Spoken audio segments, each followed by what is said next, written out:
Boa tarde, colegas. No caso Janot, em que ele narrou que pensou em assassinar um ministro do STF, realmente a gente pode fazer a seguinte indagação: houve crime?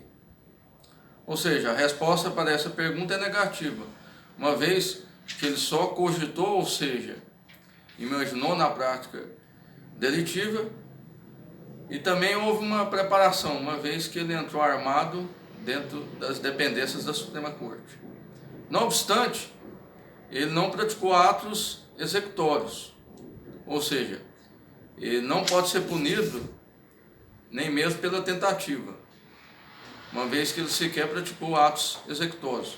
Ou seja, a tentativa, ela pressupõe a prática de atos executórios, porém, desde que não haja consumação por circunstâncias alheias à vontade do agente, conforme o artigo 14, inciso 2 e parágrafo único do Código Penal.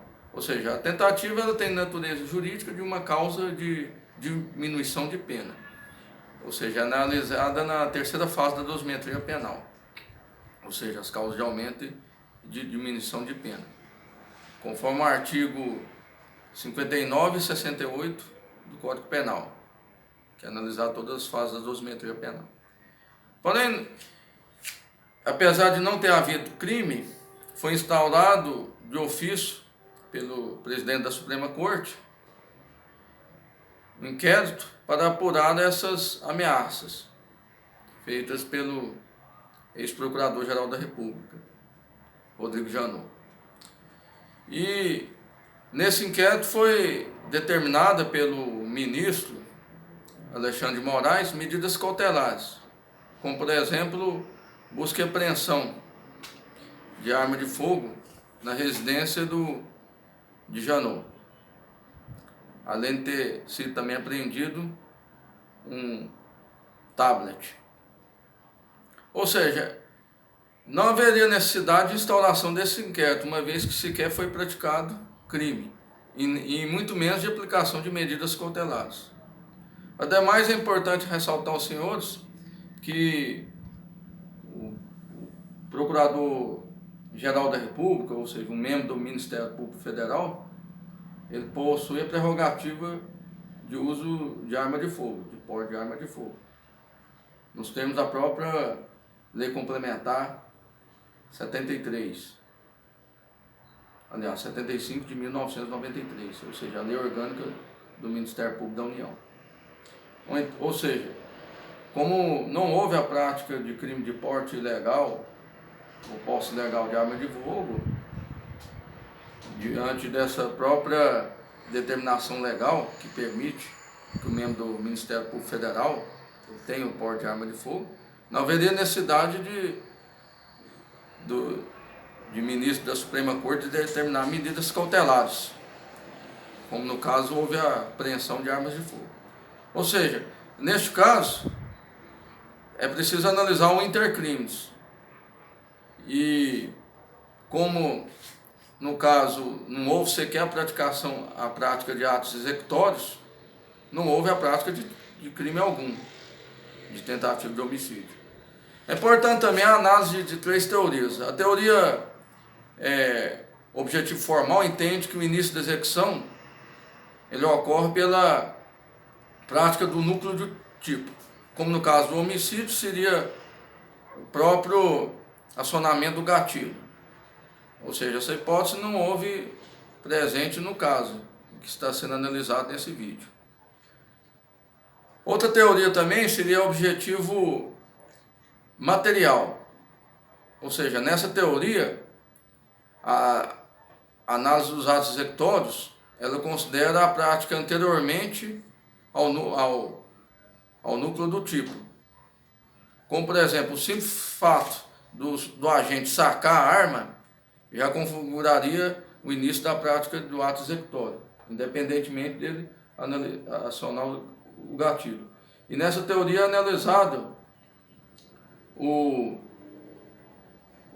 que ocorre em relação ao terceiro observador, ou seja, considera a prática executória um ato anteriormente imediato à prática do núcleo do tipo, analisado sob a visão de um terceiro observador. Também essa teoria não poderia se aplicar no caso em exame, uma vez que você quer o Rodrigo Janot, ele sequer sacou a arma em direção ao ministro da Suprema Corte. Outra teoria também que pode ser analisada é o objetivo individual, ou seja, essa teoria ela também considera o início da execução um ato imediatamente anterior à prática do núcleo do tipo, só que nessa teoria é analisada em relação ao próprio plano concreto do autor. Ou seja, embora Rodrigo Janot tivesse a intenção homicida, não houve também o início da prática de ato executório, uma vez que ele sequer sacou a arma, ou seja, ele só portou, ou seja, não sacou a arma em direção ao ministro da Suprema Corte. Também essa teoria não poderia ser aplicada ao caso em exame. E ademais, a tentativa para que ela seja configurada, além do início da prática do ato executório, ela exige que o crime não se consume por circunstâncias alheias à vontade do agente. Também, neste caso, não houve sequer a prática de atos executórios e realmente o intercrimes não teve prosseguimento em relação às circunstâncias inerentes à vontade do próprio agente, ou seja, não é possível aplicar a tentativa. Então, neste caso, como vimos, o fato é atípico, portanto, sendo fato atípico, não deveria ter sido instaurado um inquérito policial na Suprema Corte, uma vez que não houve a prática de fato típico, e nem sequer deveria ter havido a determinação de diligências, como, por exemplo, a medida de busca e apreensão na residência de Janot, busca e apreensão de arma de fogo, uma vez que não houve a configuração de crime. Ou seja, trata-se de fato atípico. Não obstante, é importante ressaltar que alguns tipos, por exemplo, o crime de associação criminosa, tipificado no artigo 288 do Código Penal, ele se trata de um crime de obstáculo, ou seja, ele não exige, por exemplo, a prática de atos executórios, ou seja, basta associação de forma estável ou permanente de no mínimo 3 pessoas para o fim de cometer crimes.